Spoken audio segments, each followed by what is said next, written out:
안녕하세요. 선예의 건축 이야기 선예 이범입니다. 이모부. 자, 오늘은 건설사를 찾기 위한 준비 작업으로 이제 견적 준비부터 시작할 거야. 네. 자, 우선 지금까지 우리가 뭘 해왔는지 한번 보자. 우선 건축 계획에서 목표 설정했지, 그지? 네. 그리고 방향 설정했고, 목표 설정에서 네가 얻은 게 결정의 우선순위. 그렇지. 그 다음에 방향 설정에서는 시장 조사를 하고 복귀 검토를 하고 예산 공사위, 사업성 분석, 자금 계획, 진행 계획 해서 건축 계획서를 손에 딱 쥐었어. 네. 자, 그런데 방향 설정을 하다가 사업성이 낮아. 그럼 안 해야 돼. 그렇지. 포기해야 돼. 자, 자금 계획에서 자금이 조달이 안 돼. 그것도 당연히 못하는 거죠. 자, 여기까지 다 진행이 되고 이제 사업을 해도 된다. 해서 이제 진행을 하더라도 네. 건축 계획은 진행 과정에서 계속 고쳐나가야 되는 거죠. 고쳐서 나가야 돼. 네. 처음에 세웠던 계획대로 된다는 거는 없어. 불가능이야. 자, 이제 설계자 찾기에서는 설계 조건 먼저 결정을 네. 하고 건축사 풀을 만들고 그리고 건축사 면담을 해서 기획 설계를 하고 건축사를 선정해서 설계 계약을 하면 돼. 네. 그지? 자, 이때 어떤 건축사를 찾아야 돼? 일단 제 얘기를 잘 들어주고 그렇지. 전문적인 얘기로 해서 조언도 잘 해주고 시공이랑 견적 둘 다 해줄 수 있는 건축사분을 만나야죠. 시공과 견적을 할 수 있는 자세한 설계도면. 네네. 그래서 내 얘기 잘 들어주고 그 다음에 내가 결정할 수 있도록 조언을 해주고 그리고 견적과 시공이 가능한 자세한 설계도면을 만들어줄 건축사를 선택을 하면 돼. 네네. 그럼 설계 과정이 쉬운 거야. 자, 그런데 이때 설계 계약을 할 때 꼭 넣어야 될 게 있다고 하나 있다고 했지, 그지? 뭘 넣는다고 했어? 목록인데 도면 목록. 그렇지. 도면 목록을 네. 설계 계약서에 꼭 포함을 시켜야 돼. 자, 이제 설계는 기본 설계, 중간 설계, 건축 허가, 실체 설계 이렇게 진행이 되는데 네. 기본 설계에서는 뼈대를 잡는 작업. 그래서 개요, 평면도, 단면도, 인면도 정도가 나오는 거야. 네. 자, 이때 뭘 하는가 하면 협의를 하는데 기본 설계 협의, 그 다음에 19조 시스템 협의. 네. 그래서 협의만 해서 되는 게 아니고 결정. 그렇지. 반드시 결정을 해. 결정을 하기 전에는 기본 설계가 나오지가 않아. 네. 결정이 돼야지 기본 설계 도면이 나오는 거고 중간 설계에서는 이제 마감 재료를 잡는 작업이고 이때도 협의를 해야 되는데 반드시 결정을 해야 돼. 네. 결정은 누가 하는 거? 건축주. 그렇지. 건축주가 결정을 하는 거야. 자, 그러면 중간 설계에서 중간 설계 도면이 나오고 네. 건축 허가에서 허가를 받는데 이때 허가를 받고 나면 건축주 손에 딱 쥐는 거는 건축 허가서. 네. 그리고 실시 설계는 공사를 하고 견적할 때 필요한 도면이라고 했지, 그지? 그리고 나서 나오는 게 실시 설계 도서가 나오는 거야. 자, 지금까지 건축 계획, 설계 찾기, 설계까지 끝난 거고. 네. 자, 지금까지 무엇을 준비했는지 한번 보자. 첫 번째가 건축 계획서. 네. 그치? 두 번째가 허가서하고 행정안 내무. 자, 세 번째가 실시 설계 도면. 네 번째가 수량 산출서 내역서. 다섯 번째가 계산서. 구조 계산, 기계 용량 계산. 그 다음에 여섯 번째가 시방서. 네. 일곱 번째가 뭘까? 저희 마음? 일곱 번째가 자재 목록. 네네네. 제조사 제품명이 적혀 있는 자재 목록. 자, 지금까지 준비를 한 거는 시공을 하기 위해서. 그지? 네. 시공을 하는 좋은 시공서를 찾기 위해서. 좋은 시공서를 찾기 위한 준비가 이만큼 된 거야. 완벽한 거 아니에요? 충분해 보이는데? 아니야. 여기서 부족해. 그래요? 이제 견적 준비에서 해야 되는 게, 자, 좋은 시공서를 찾기 위해서 준비를 하는 게 이제 견적 준비라고 하는 네. 거고, 그리고 이 견적 준비 과정에서 준비를 해야 될 것들이 있어. 그래서 이제 지금부터 알아볼 게 왜 견적 준비를 해야 되고, 견적 준비에서 무엇을 준비를 해야 되는지 요걸 알아볼 거야. 네. 자, 건설사들한테 견적을 받는 이유. 네. 왜 받을까? 내가 돈을 얼마나 쓸지를 알고 그래야지 고르는 수 있는 거죠. 선택할 수 있는 자, 그럼 견적을 한 업체한테 받을 거야? 아니 여러 업체에 봐야 그렇지. 돼요. 이것저것 알아봐야 되니까. 그렇지. 자, 그래서 견적을 받는 이유는 여러 건설사한테 견적을 받아서 네. 금액을 비교하고 그 중에서 제일 좋은 업체를 선택하기 위해서. 네. 자, 여기서 중요한 게 키가 하나 있어. 가격 비교. 아무래도 큰 금액을 비교를 하려면은 네. 전제 조건이 하나가 반드시 있어야 되는 게 뭐가 있는가 하면 조건이 동일해야 돼. 아. 금액을 내는 조건이 동일해야 되는 그렇죠, 거야. 그렇죠, 그렇죠. 자, 네가 만약에 차를 사려고 네, 대리점을 가. 네, 가서 차 가격을 물어봤는데 네, A 업체는 3,500만 원이라고 얘기를 하고 네. B 업체는 1,500만 원이라고 얘기했어. 넌 어떤 업체에서 차를 살 거야? 그럼 1,500만 원이라고 한 비업체에서. 자, 그런데 네. A 업체는 그랜저를 3,500만 원이라고 한 거고 B 업체는 엑센트를 1,500만 원이라고 한 거야. 그렇죠. 그러면 달라지겠죠, 아무래도. 그치, 조건이 다르잖아, 그치? 차도 다르고. 그치.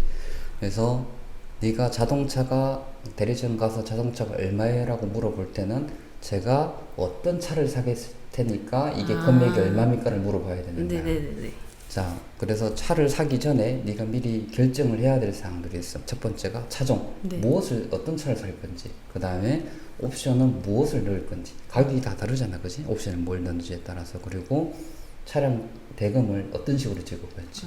할부로 할지, 일시불로 할지, 카드로 할지에 따라서 할지. 금액이 다 다른 거야. 네네. 자, 이런 조건을 대리점마다 주고, 그래서 금액이 얼마입니까? 라고 견적을 받아보고 가격을 비교를 해서 선택을 하는 거예요. 네.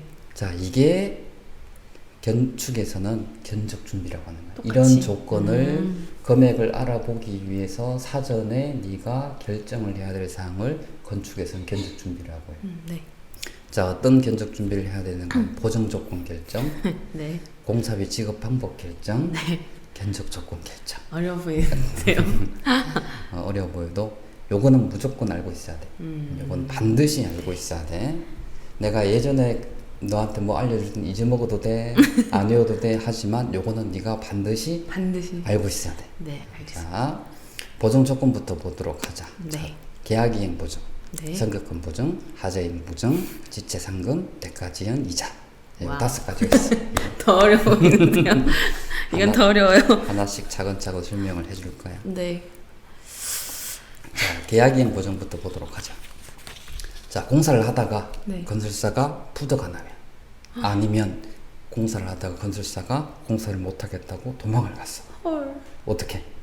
그럼 큰일 난 거죠, 완전. 그치. 자, 안전장치가 필요하잖아요, 그치? 이런 그쵸. 걱정을 가지고 건축을 어떻게 해, 겁나서. 그렇죠, 그렇죠. 여기에 대한 안전장치가 계약이행 보정이라는 거야. 이게 뭐냐면 건축주하고 건설사하고 계약을 해. 네. 그럼 건설사는 건설공제조합이라는 데다가 네. 보증서를 신청을 하면 건설공제조합이 건축주에게 계약이행 보증 정권을 줘. 건설 공제조합이 뭐죠?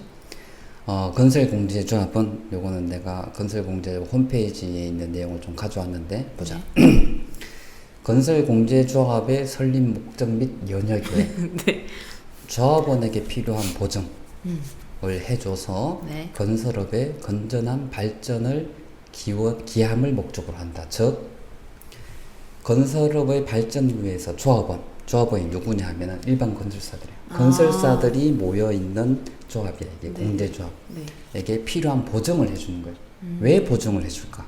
자, 그쵸. 뒤에 보면 건설 보증은 네. 건설사와 발주자 사이에 믿음을 이어줘. 어떻게 이어주느냐 하면 처음 만나는 발주자 여기서 발주는 건축주야. 아, 네네. 건축주와 건설회사 간의 건설계약 이행을 책임져줄 누군가가 필요한 거야. 왜냐하면 처음 만났고. 아, 그렇죠. 처음만 모르니까. 그렇지. 모르는 사람이야. 네네네. 근데 믿어달라고 해가지고 어떻게 믿어 이 사람을? 그렇죠. 뭔가가 그치. 있어야죠. 그 보증이 필요한 거야. 이 사람을 믿을 수 있는 보증. 그래서 건설 보증은 발주자 위험을 낮춰드리는데 어떻게 낮춰두느냐 하면은 건축주가 공사를 하다가 건설사로 인해서 피해를 받았을 때 네. 그거에 대한 손해를 보상을 해주는 거야. 좋네요. 그치, 좋지. 네. 자, 그래서 어떻게 되는가? 이렇게 아까 계약을 하고 계약이행 정권을 건축주한테 줬잖아. 근데 건설사의 귀책으로 계약이 해지가 됐어.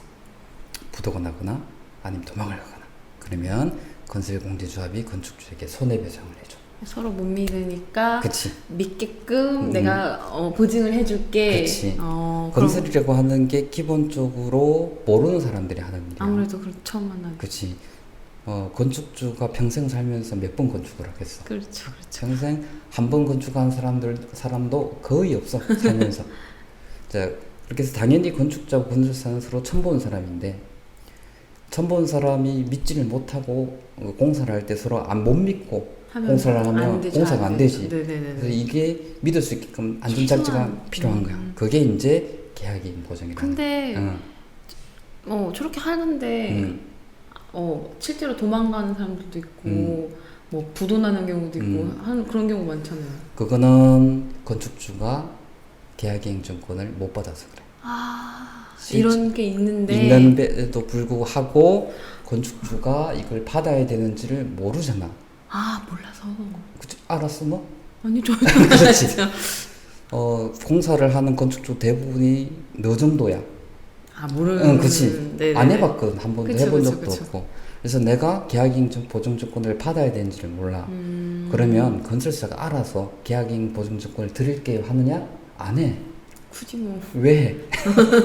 그지? 그래서 문제가 생기는 거야. 건축이 사실은 위험한 일이야. 건축집 입장에서 리스크가 커. 네네네. 근데 실제로 제도적으로 그 위험한 것을 관리하고 안정성 있게 할 수 있는 여러 가지 제도적인 장치가 있음에도 불구하고 건축주가 몰라서 못하는 경우가 대부분이야. 자, 이 계약이익 보증은 아까 손해배상이라고 했잖아요. 그렇지? 이게 다 해주는 게 아니고 계약 금액 한 10% 정도가 최대 금액이야. 그럼 나머지는 어떻게 해요? 그거는 내가 다음 시간에 설명할게. 네네. 그래서 계약이익 보증은 보통 계약 금액의 10% 정도로 끊어. 자, 이제 선급금 보증을 볼 건데, 자, 아파트 살 때, 땅 살 때 계약금, 중도금, 잔금을 주지. 전 그렇게 들었어요. 보통 그렇게 한다고. 근데 건축에서는 선급금, 기승금, 잔금을 줘. 비슷하지만, 자, 부동산에서 계약금은 내가 아파트를 사겠다라고 하고 계약금을 걸어놓잖아. 그러다가 내가 아파트를 못 사겠습니다 하면 이 계약금은 못 돌려받는 거야. 그지? 근데 아파트를 파는 사람이 내가 못 팔겠습니다 하면은 그 파는 사람은 계약금이 2배의 위약금을 줘야 돼. 그쵸. 근데 건축은 그런 계약금이 없어. 그래서 건축에서는 계약금이란 용어를 쓰면 안 돼. 그래요? 그게 이제 선급금이라는 거야. 자, 이 선급금은 건설사가 공사를 하기 위해서 자재를 먼저 사거나 하드복 계약을 하기 위해서 건축주가 건설사한테 먼저 주는 돈이야. 미리 준비를 해야 되는 비용인 그치. 거네, 어떻게 보면. 왜냐하면 건설사들은 자기 돈으로 공사를 하질 않아. 그렇죠, 당연히. 건축주한테 받아서 하는데 선급금을 주지 않으면 자재를 먼저 못 사잖아, 그지? 그렇죠. 그래서 진행이 안 되는. 그래서 선급금을 먼저 주는데 이제 이게 문제가 뭐냐 하면 건설사가 선급금을 받았는데 자재를 사지 않고 다른 데다 써버렸어. 아니면 선급금을 받고 부도가 나거나 계약을 해지했어. 그럼 건축주는 날리는 거죠? 그렇지. 그거를 보증을 해주는 게 선급금 보증증권. 보통 선급금은 계약 금액의 한 10% 정도. 자, 이제 하자이행 보증을 보자. 이거는 건설사가 공사를 하고 하자가 생겼는데 하자 보수를 안 해줘. 그럼 안 되는 거 아니에요? 당연히 해줘야 되는 거. 그에 대한 안전장치가 필요해. 그게 이제 하자이행 보증이에요. 다행이네요. 자, 보통 계약 금액의 한 3% 정도를 하자이행 보증으로 해. 자, 이제 보면 보증에 계약을 했는데 건설사가 부도가 나거나 아니면 공사를 못한다고 하면 어떡할까? 이 걱정에 대한 안정장치가 계약이행 보증이고 선급금을 줬는데 건설사가 선급금을 다른 데 쓰거나 부도가 나거나 아니면 공사를 못한다. 이거에 대한 안전장치가 선급금 보증. 공사는 다 끝나고 공사비도 다 줬는데 건설사가 하자 보수를 못 해주겠다. 이럴 때 위한 안전장치가 하자이행 보증. 그럼 최소한의 진짜 안정장치인 거네요. 기본적인 안전장치. 이 안전장치가 있으면 건설사를 신뢰를 하고 가도 되는 거야. 믿고. 다 믿을 수는 없지만 그쵸. 최소한 믿을 둘 이유가 있는 거죠. 사이에 신뢰를 할 수 있는 기본적인 바탕은 만들어진 거야. 자, 이제 보증증권은 받고 이제 지체상금하고 대가지연이자를 보도록 하자. 지체상금이 뭐냐 하면 건설사하고 건축주하고 계약을 하는데 언제까지 공사를 끝내주기로 했어. 네. 자, 그러면 그 공사를 그때까지 못 끝내면 건축주는 피해가 있잖아. 그렇죠. 그만큼 그치. 뭐 임대를 못 한다거나. 그렇지.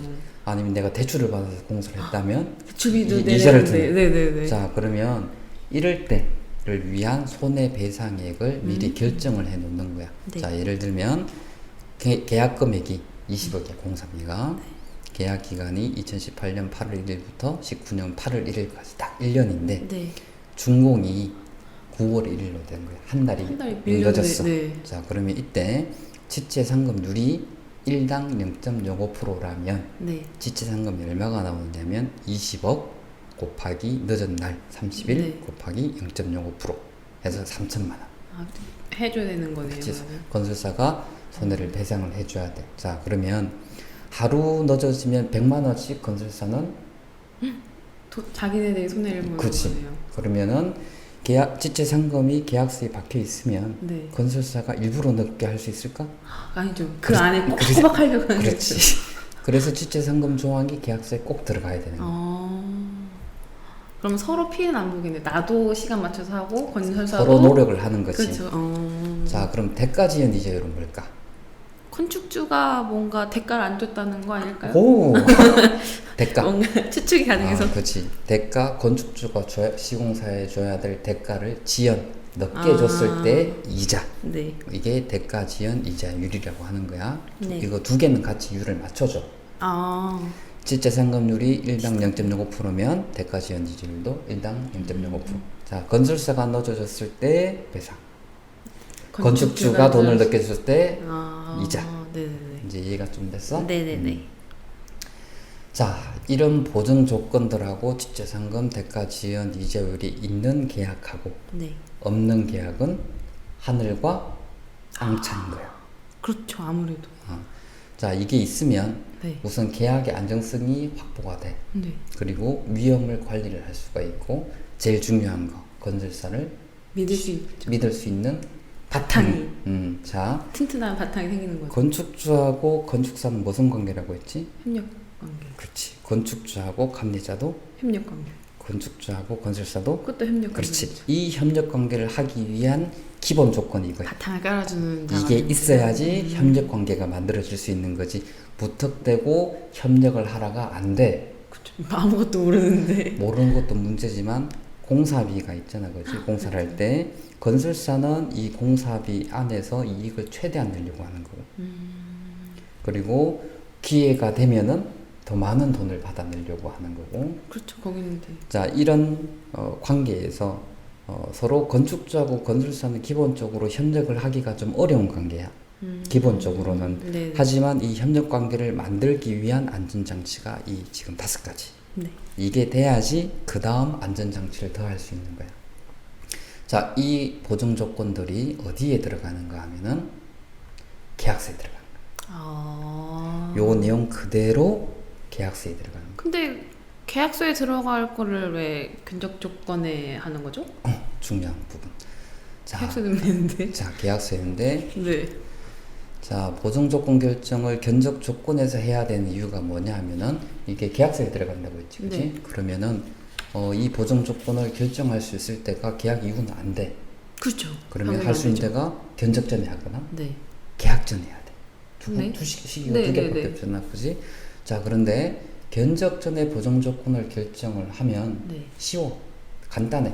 건축주가 보증 조건 얼마에 하고 네. 계약이행정권 몇 프로, 선급금 조건 몇 프로, 하자행정권 몇 프로, 네. 지체상금률 대가지연 얼마로 하겠습니다. 여기에 맞춰서 견적을 내주세요. 네. 하면 심플하지. 네. 자, 근데 이거를 견적을 다 받고 네. 계약 전에 건설사하고 이걸 협의를 해봐. 만약에 협상이 돼버리는 거야. 서로 안 맞을 수도 있고. 안 맞는 게 아니고 기본적으로 건축주하고 건설사의 정보의 차이가 건설사가 월등해. 그렇죠. 아무래도 협상을 하면 건축주가 이기기가 거의 어려워. 자, 예를 들면 견적 그냥 금액 받고 건설사에게 네. 계약이행정권 10% 주세요 하면 네. 건설사가 10% 드릴 수 있는데 네. 그럼 비용을 조금 더 주셔야 됩니다. 그럼 계약서가 달라지는 그렇지. 거네요. 이거를 견적진하면 정말 쉽지만 견적 후에 하면 건설사하고 협상을 통해서 이걸 만들어 가야 되기 때문에 그 과정에서도 계약이 깨지는 경우가 많아. 또 하나, 지금 보증 조건들이 중요한지, 그지? 네네네. 건설사를 믿을 수 있는 기본 바탕이야. 자, 가장 그런데 건설사가 이 보증서를 제출할 수 없는 업체야. 아, 그럼 안 되죠. 그렇지. 자, 견적을 받기 전에 이 조건을 냈다면 네. 건설사가 이 보증서를 제출을 못한 업체면 아예 견적을 안 내겠지. 그렇죠.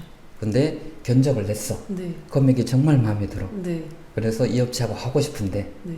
업체가 보증서를 못 끊어줘. 그럼 신뢰의 바탕이 없어지는 거. 그렇지. 근데 그때쯤 되면 금액이 눈에 딱 나와 있고 금액이 자기가 마음에 들기 때문에 하고 싶은 거야. 근데 절대 하면 안 되는 거겠지, 그지? 자칫하면 실수가 되는 거네요. 아. 그래서 보증 조건 결정은 반드시 견적 전에 하고 네네. 이 조건으로 견적을 내주십시오라고 요청을 해서 견적을 받고 계약을 하는 거예요. 이해했어? 네네. 왜 그런지 알겠어요. 자, 오늘은 여기까지 하고 다음 주에 더 이어서 하자. 네. 수고했어.